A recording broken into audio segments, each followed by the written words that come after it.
कहीं ॾींदी रहंदी त मुफ़्त किताब आहिनि असां वटि, मुफ़्त तालीम आहे, असां वटि बहितरीन तजुर्बेकार उस्ताद मौजूद आहे। तव्हां पंहिंजा ॿार असांजे स्कूलनि मां दाख़िल करायो, असांजे स्कूलनि जी विज़िट कयो ऐं बदकिस्मती असांजी आहे त असांजे ॿार जो वालिदैन कॾहिं बि असांखे पुछाणो न आहे कयो त मुंहिंजे ॿार छा पढ़ियो आहे, छा लिखियो आहे, छा होमवर्क मिलियो आहे, छा कयो आहे, छा रहियल अथसि। कॾहिं त पोइ असांजा वालिदैन जॾहिं प्राइवेट स्कूल में पंहिंजो ॿार दाख़िल था कराइनि, ॾाढा चाहे पढ़ाए उनखे पंहिंजूं निचूं फिटाए पंहिंजा जेब जा वॾा ख़र्च करे उन्हनि खे असां पंहिंजो प्राइवेट स्कूल में पहुचाईंदा। पर इहो तव्हांखे ॿुधाए छॾियां, मुंहिंजी 6 सालनि जो तजुर्बो आहे। 6 सालनि खां वठी आऊं हिते हवाले सां नुमाइंदगी करे रहियो आहियां।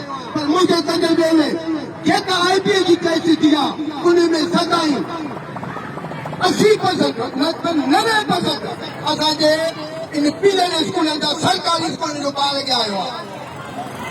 उन लाइ वधि में वधि कोशिशि कयो, असां ते एतमाद कयो, असांजे उस्तादनि ते एतमाद कयो, असांजा ॿार वेली थियो, असांजी मालिकी कयो। तव्हां ॾिसो था प्राइवेट स्कूलनि में केॾियूं सहूलियतूं ॾींदी था,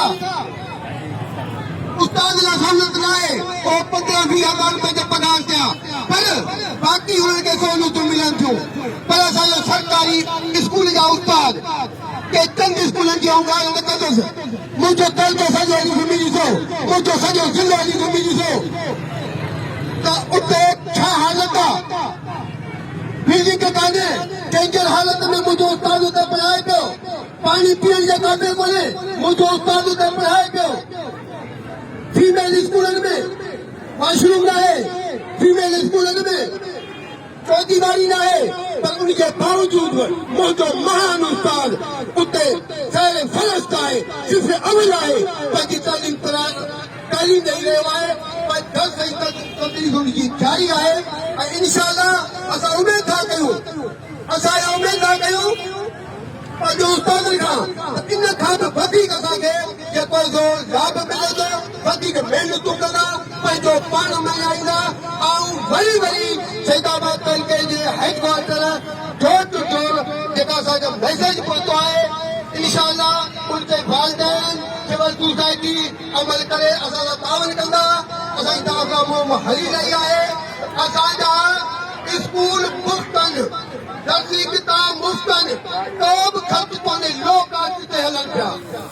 वधीक टाइम न वठंदुसि जो गर्मी थी चुकी आहे। साईं गुलाम गुज़ारी खे चवंदुसि जे ॻाल्हाईंदो त अचो। पिननि खां छिननि में मज़ो थो अचे, पिननि खां छिननि में मज़ो थो अचे, टेंडर थी कीअण में मज़ो थो अचे। के सम्झो था पंहिंजो हक़ आहे त उस्ताद बुखारी हक़ वी वठण में मज़ो थो अचे।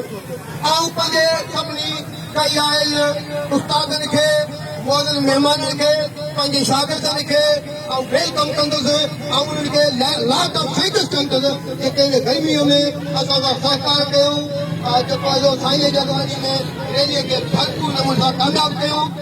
आपा सदब अकबर जे हुकुम को महिरबानी, लख लाख साईं।